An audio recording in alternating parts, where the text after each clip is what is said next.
I think I'm saying that we struggle all our lives to answer it. That it's the struggle that is important.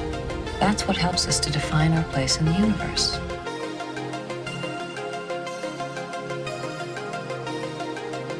This is Beverly, Dr. Beverly, Dr. Beverly Crusher.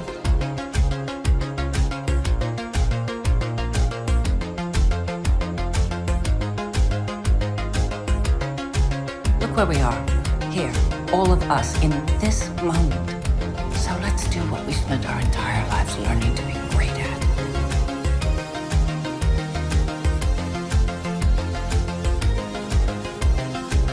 And this is Crusher Convo. And welcome to Crusher Convo. We're crushing the conversation one episode at a time. I have the amazing opportunity to sit down with Brian Volk-Weiss, CEO of Nacelle Company. We discuss his love of Star Trek, Star Wars, and everything in between. So without further ado, here's my conversation with Brian. Hope you enjoy. First off, my name is Jessie, and I am from Crusher Convo, where I deep dive Star Trek through the eyes of Beverly Crusher. Know who you are? Oh, thank you. I just feel like her character represents the best quality of the franchise, so I really like to deep dive into that. But I really want to get to know you, so I want to tap into your origin story a little bit. So not only with Star Trek, but the nerd genre in general. Okay, so as a kid, was your earliest memory of loving that nerd culture, was it a video game or a movie? Was it Star Trek or Star Wars? So it really is the easiest question to answer in the world. It was, I hate to tell you this, but it was Star Wars. I was so young when I saw it. I didn't understand what a movie was.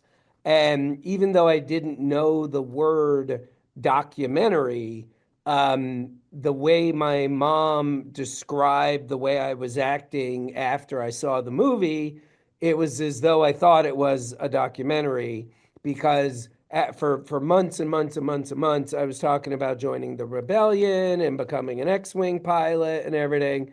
And finally, my mom bought me a book for 5-year-olds that showed the Death Star wasn't the size of the moon, it was the size of a beach ball, and that's what began everything. It began it for me too, so it's the right answer. Okay, all right. You're totally fine.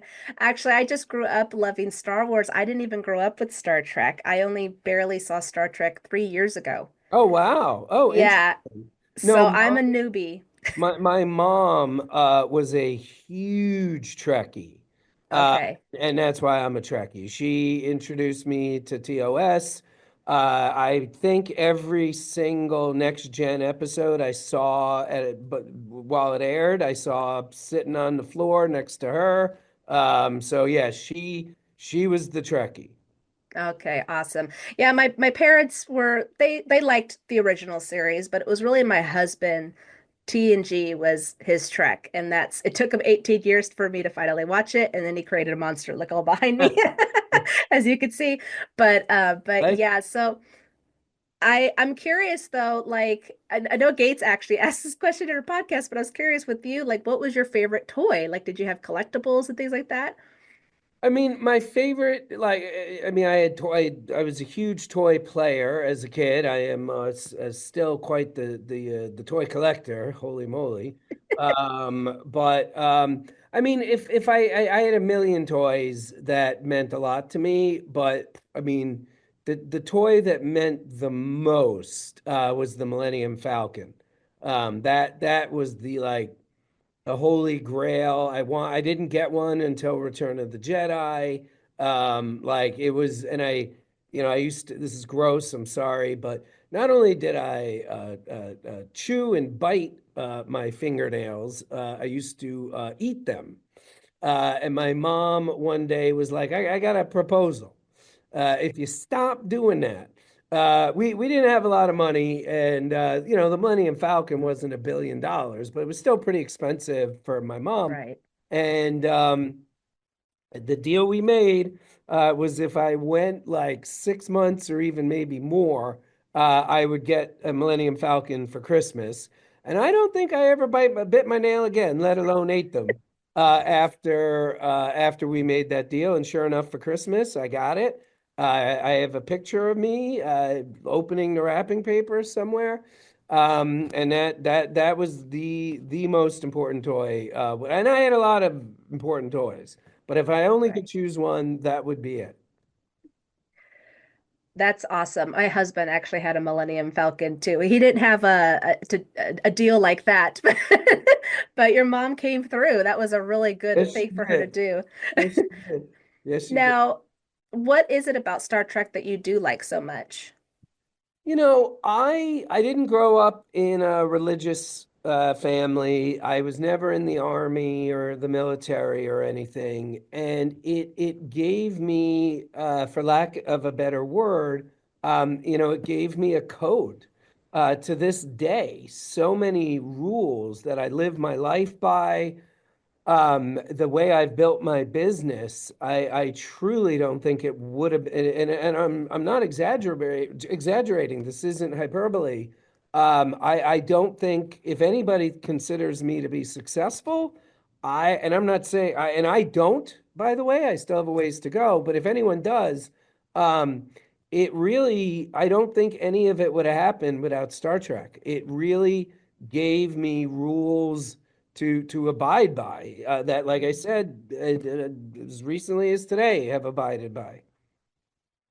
I actually agree. I've felt like I've learned a lot from the franchise, right? Just in these last 3 years. And I actually ended up going through a horrible trauma a year after. And I feel like it's okay. But the thing was, is like, I feel like I learned a lot from Star Trek that I learned how to deal with it.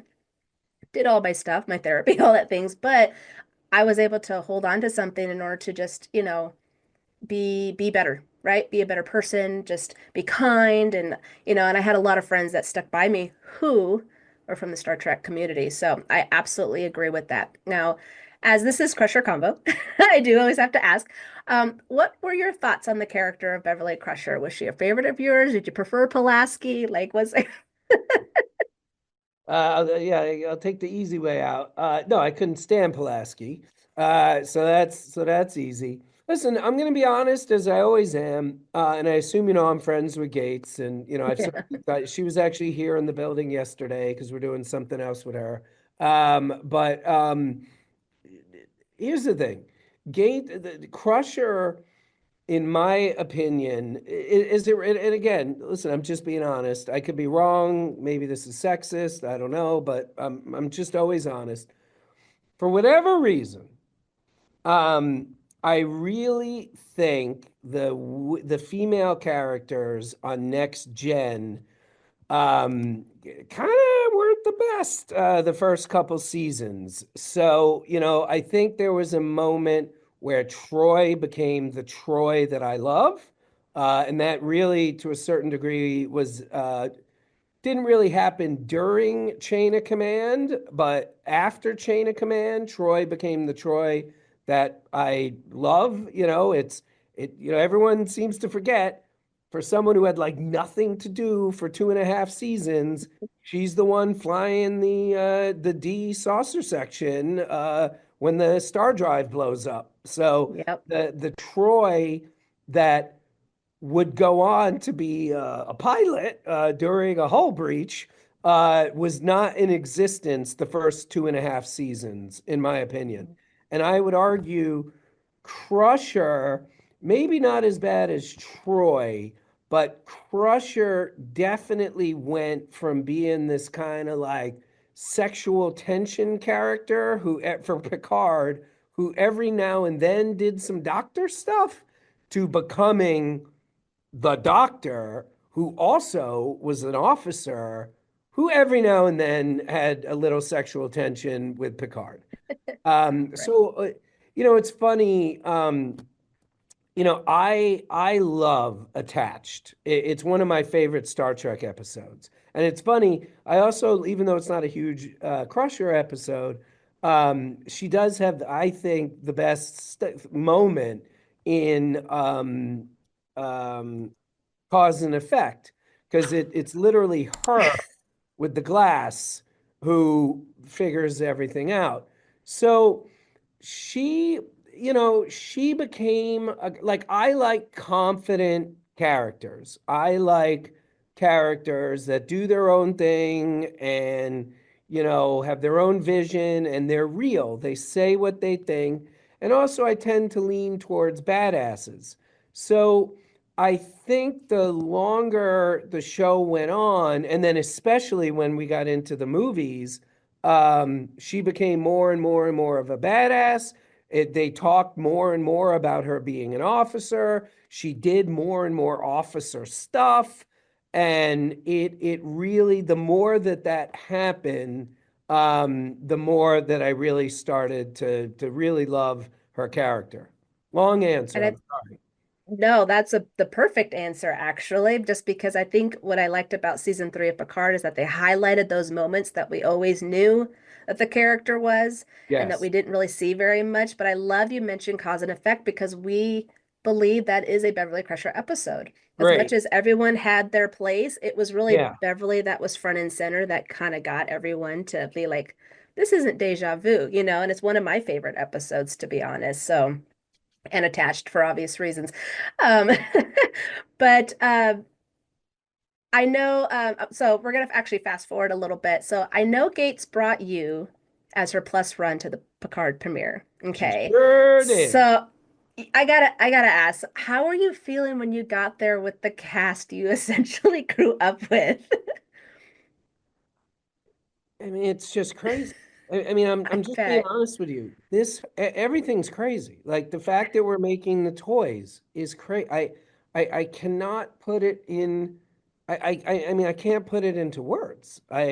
It doesn't. I feel like such a rambling moron whenever I get asked this, and my answer is just crazy. But I cannot believe any of this is happening. We made this documentary called The Center Seat.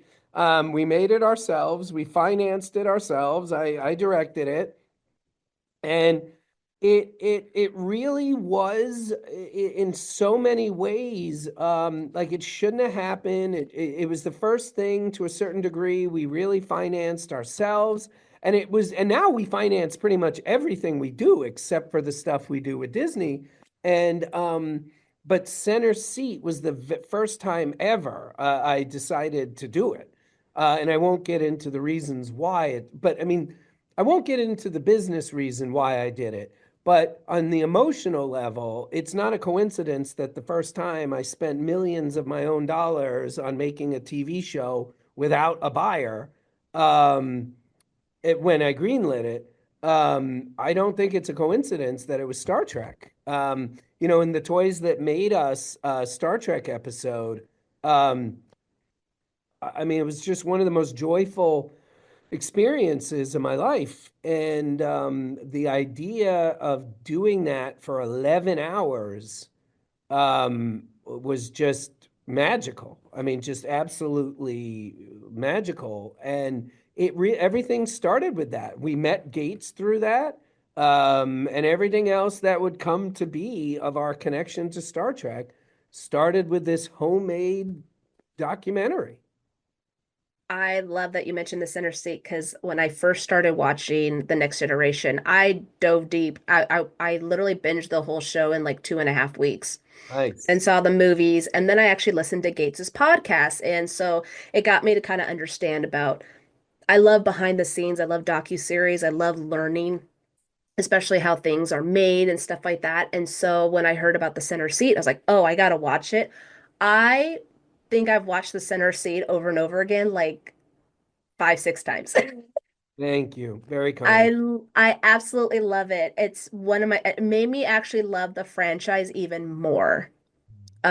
And I think I might be able to speak for so many people. Every time everyone's like, if you love Star Trek, watch the center seat. And I absolutely agree. I actually even have I bought the DVD just I was like, I really like this. I could watch it. It's very enjoyable, and I loved how you guys edit it with the animation and it's just something that you can just watch and enjoy.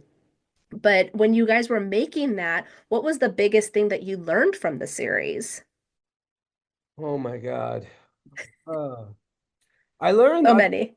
I'll tell you this. It's a long list, by the way. I learned that Con Baby was real. Do you know about Con Baby?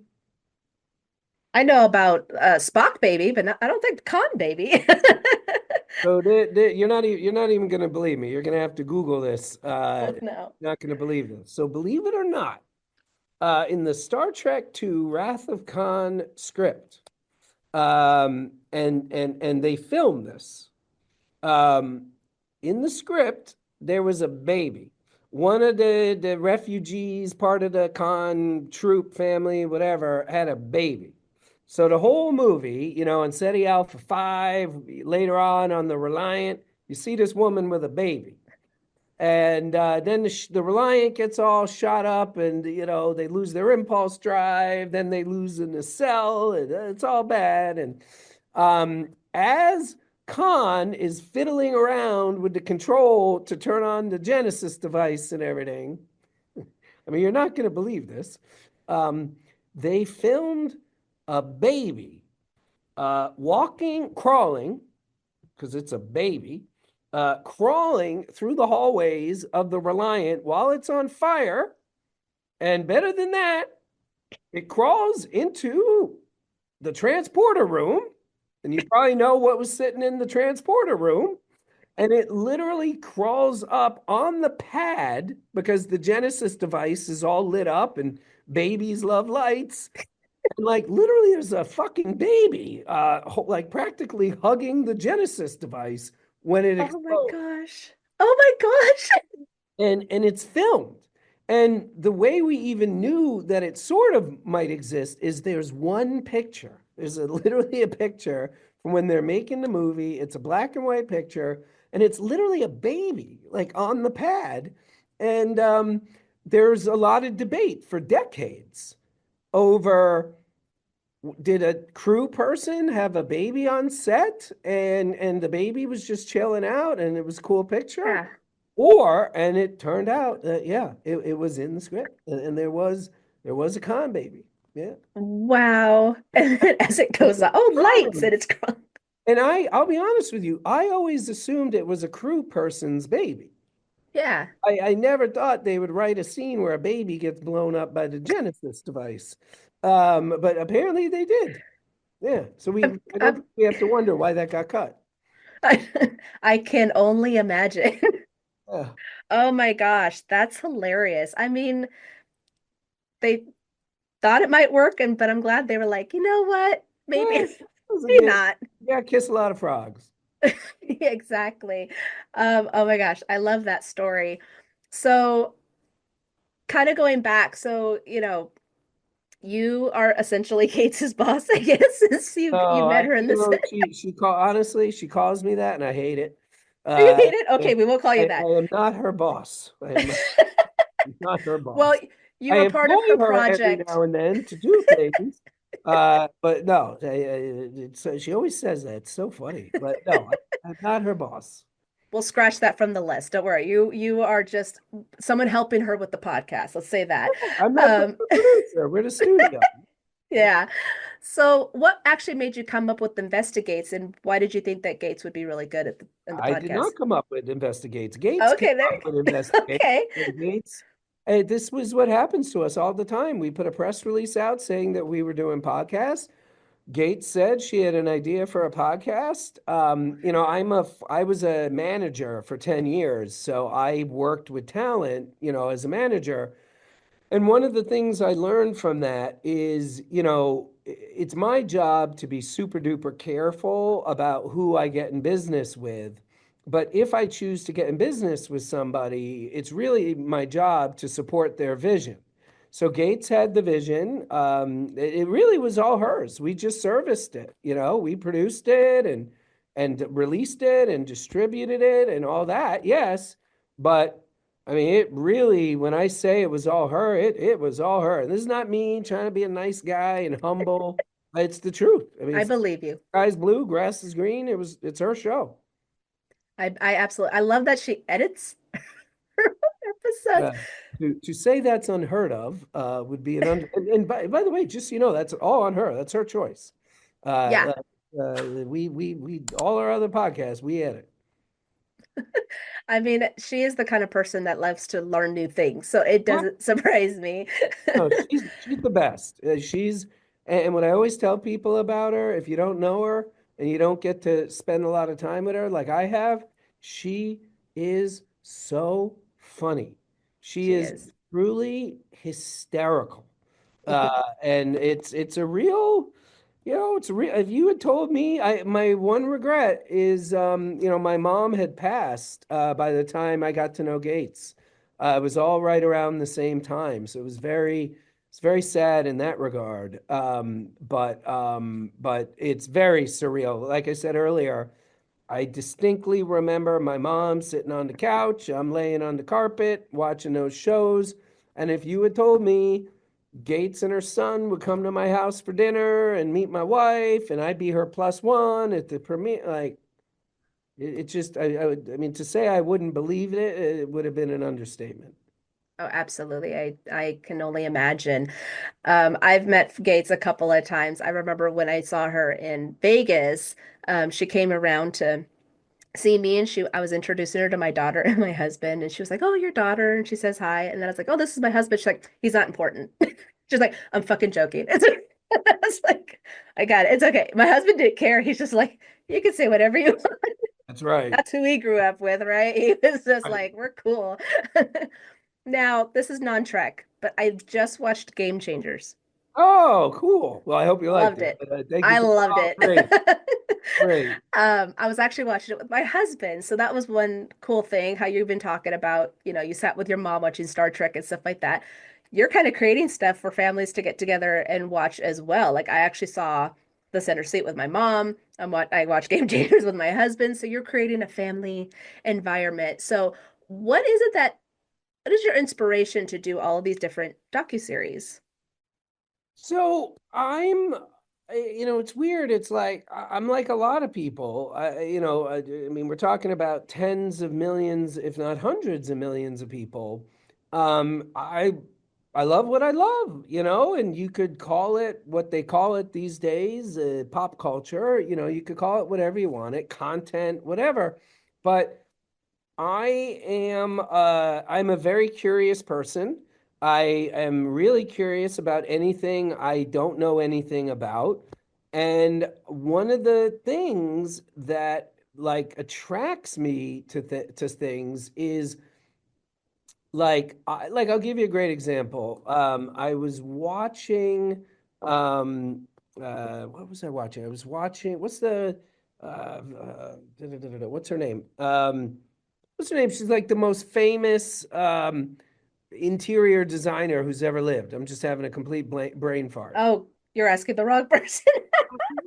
Don't think too much. It's she's like literally she's like I think like just turned 80. She's got short hair. She's like the most famous one. Like literally the Oh most famous. gosh. Interior Martha Stewart. designer. Martha Stewart. Martha Stewart. Oh gosh. Oh, So she just turned 80? something like that. Yeah. Oh my So gosh. Okay. and this is a great example to answer your question.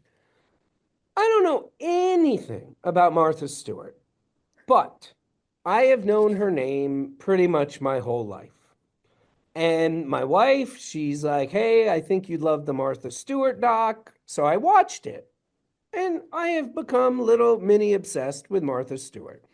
I Wikipedia'd and Googled her for hours after I watched it. I've now read one of her books. Like, I am so curious about really two things. In general, I'm curious about a billion things, but they fall into two categories: massive success and massive failure. And if you look at everything we do, I would say 98% falls into either category. And I'm not a huge gamer of video games, though. I mean, Monopoly is definitely my jam.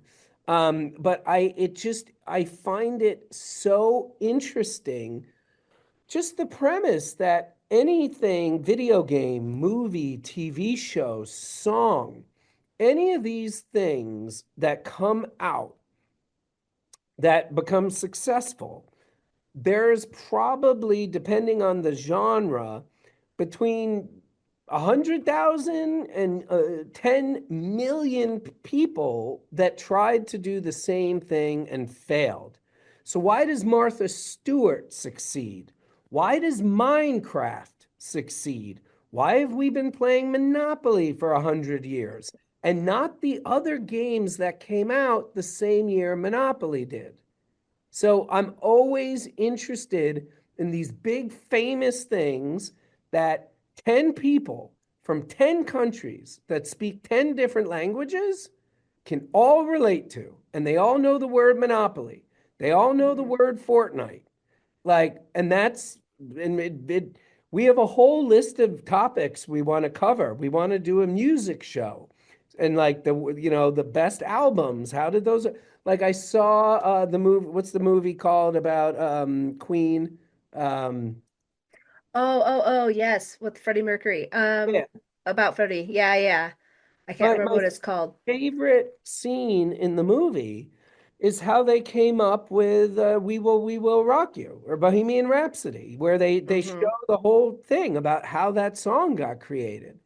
Yeah. Now, Rocket Man, I never had any interest in Elton John whatsoever. By the way, I also had no interest in Queen. I'm now a huge Queen fan. I'm now a huge, same thing with Johnny Cash. Johnny Cash, one of my favorite singers of all time. Yeah. I got dragged to Walk the Line. And then the girl who brought me within a month, I was a bigger fan than she was. So I just love these things that are so big, but people forget there's an origin story. People don't know, for the most part, the twists and turns. Like having built my own company, I'm very aware of how delicate success is. And if you look at everything we make, we really are shining a spotlight on how delicate success is. And it's like, listen, you might sit here and be like, wow, Fortnite's making 100 million a day. A, far from guaranteed that would ever happen. Right. B, it could end tomorrow. There's Yeah. a supermarket chain, depending on where you grew up, you probably haven't heard of, called A&P. Have you ever heard of A&P? I did not know. So A&P, which is pretty much only in Massachusetts now, maybe Vermont too, A&P was like as big, if not bigger, than like Tesla is today. Like the way people talk about Tesla or Apple. Apple's a better example. The way Okay. people talk about Apple today, that's how big A&P was. And they were a supermarket chain. Wow. You've never heard of them. No. But Monopoly's still getting played. Star Wars just turned 50. Next year, Star Trek is turning 60. It's not Mm. a guarantee these things are going to keep going. So that's how we choose these iconic topics, but try to show A, how they got there, but also B, how delicate the road was to get there. Oh, I love that answer. I grew up with actually it was a market in California called Lucky's, and ever if you ask anybody today, they'll be like, I don't know what you're talking about. I think Albertsons bought them. I have no idea, but it was like that was our shop. So I actually kind of understand that. Now I actually have just two more questions for you.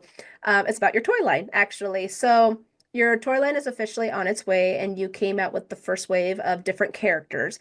I know when you were on Trek Movie, you explained about Jellicoe and Garrick. But why did you pick the others to be in your first wave? And just so you, I would love, love, love, love, and I love you mentioned Chain of Command. If we had a Black Ops Beverly, that would be so cool. Just say it, just throwing it out there, just some ideas. But why did you pick those other characters for your first wave? I picked, well, so I'm going to give you two answers. I'm going to give you the broad context of why, and then I'll talk about the actual characters. So the broad context is why, is this. So as you may be aware, we are not the first company to make Star Trek toys. So we operate within this environment, this kind of ecosystem where we can't pretend what came before us didn't happen. So like the 4 companies before us all have in common, the lines didn't last very long. And they all had Kirk and Spock and McCoy and Picard and Data, and every now and then they'd throw in a Uhura or a Guinan or whatever. So I knew that. And I also knew what Playmates, who had the license right before us, did. So I wanted to say to the community on day one, we're not like everyone else. And by the way, I just want to say, those are all great companies. Super 7, great company. Todd McFarlane, great guy, great company. These are great companies. But when it came in Playmates, great company. Right. But I didn't buy any of the Playmates figures. So why would someone like me, who named his company Nacelle, not buy any of their Star Trek figures? So I knew I wanted to start in a way that was different, night and day, from everybody else. So that's why we started. Like I saw people joke like, boy, Brian must hate profit. And I don't hate profit. I love profit. Profit's the fucking best. Can't do what we do without profit. So, but that's why we did that. And then the actual figures we chose, I chose them partially because either they had emotional resonance to me, or I knew they had emotional like Tuvix is a great example. Like I'm not some big crazy Tuvix fan. In fact, to be honest with you, before we picked them, I rewatched the episode because I hadn't seen it since it had aired. But Tuvix was a part of like modern Star Trek dialogue, you know? Like I follow a million Star Trek Instagram pages and everything. Everyone's making Tuvix jokes in 2024, 2025. So he's part of the conversation. Wei Yun, that was easy. I don't know why he wasn't made. You know, you've probably heard me tell this joke before, but you know, there's a Playmates Tom Paris, but there's no Tuvix. There's no Jellicoe. There's no Garrett. Like, really? Yeah. Salamander Tom Paris. So yeah, so that's and you know, the one I got the most grief for was Valkyris. But like I wanted to do a Klingon. I wanted to do a Klingon that had never been done. I know she's only on screen for like 210 seconds, but it's such a great scene. She's the first female Klingon ever in a movie. Her wardrobe and her style obviously affected every female Klingon ever made, even in Next Gen and Voyager and everything that would come up until, and I would argue, including Discovery. Like you could, so why wouldn't we do her? So yeah, and then like on a personal note, I was obsessed with Andor when it came out, and I'll never forget. My wife is Taiwanese, and my older son looks 90% Asian, and I think really relates and considers himself Asian. And I'll never forget. I was sitting there watching Andor one day, and my son at the time was 6 or 7, and he goes, "Dad, come there's no Asian people in Star Wars?" And you know, you said you have a daughter. I mean, that's a gut-wrenching question. So it was really important to me that to have diversity of Star Trek brands, but also have diversity of races, which with Star Trek luckily also includes aliens. But it and also the story behind why Star Trek 6 opens with Captain Sulu. Like it was just, to me, it was a no-brainer. Like I knew the minute we got the contract. So when we got the contract, the only ones in my head I knew we were doing was Jellicoe. Yeah. But as soon as we got the deal and I knew I had to come up with 6 more, Sulu was the first. Oh, absolutely. It's an iconic scene too. Everyone always talks about the teacup, Excelsior. People even love that teacup, right? So He comes with it. yeah. Oh, there we go. Perfect.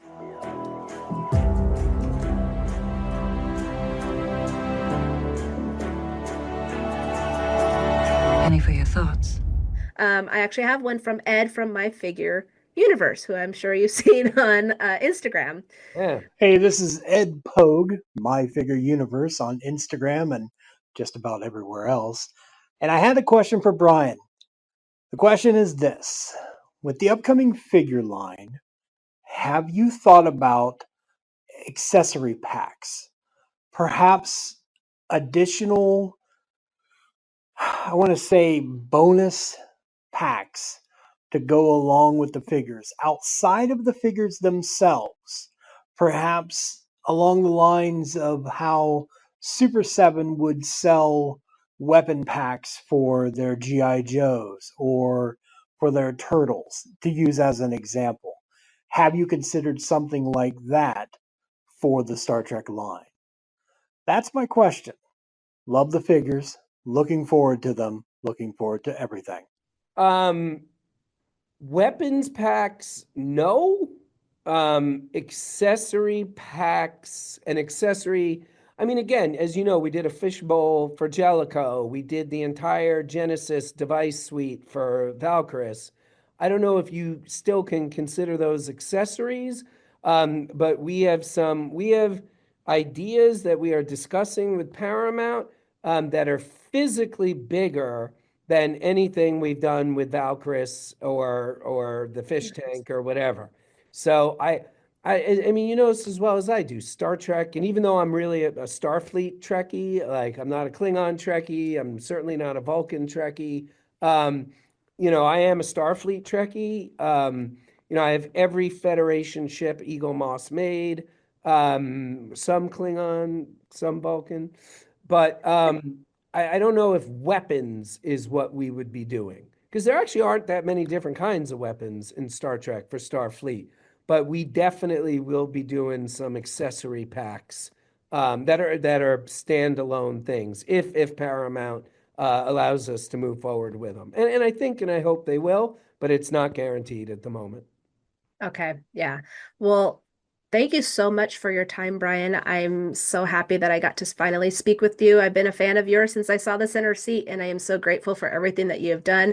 You truly are a fan of Star Trek, and a lot of fans thank you for everything that you're doing. Well, thank you for your interest, and I hope I see you in Vegas. I will be in Vegas. I'll see you there. All right. Thank you guys for watching. It was such a joy to talk with Brian. One of the things is that he just loves what he does and he loves the franchise. And so it was just really great to get to know him. But before I go, I did want to add a couple of things. First, if you guys are a fan of Kitty on Borg ships or even a Borg computer, please go to Cherry Tree Incorporated and use my code CrusherCombo6 to get 6% off of your order. And that is at mycherrytree.com. Follow them on the socials at Cherry Tree Incorporated. They are a wonderful company. They even have a Recto Geno mug right now. It is awesome. And yeah, use my code to get crush some savings there. And my Patreon shoutouts go to Chuck, Leslie, and Dave, who are my Starfleet Commander patrons, and Engineer Mark, who is my Admiral patron. If you would like to support the podcast, just head over to patreon.com/crushercombo, and you can sign up for as low as $3 a month. Thanks again, guys, and tune in next week as I sit down with Joe from Captain's Quadrant as we discuss DS9's Take Me Out to the Holosuite. This is my tribute to Jackie Robinson, who is my favorite baseball player, and it's just a few days after Jackie Robinson Day, so I kind of wanted to combine the two. But yeah, see you next week, 4 p.m. Pacific Standard Time. Live long and prosper. Bye, guys. Crusher out.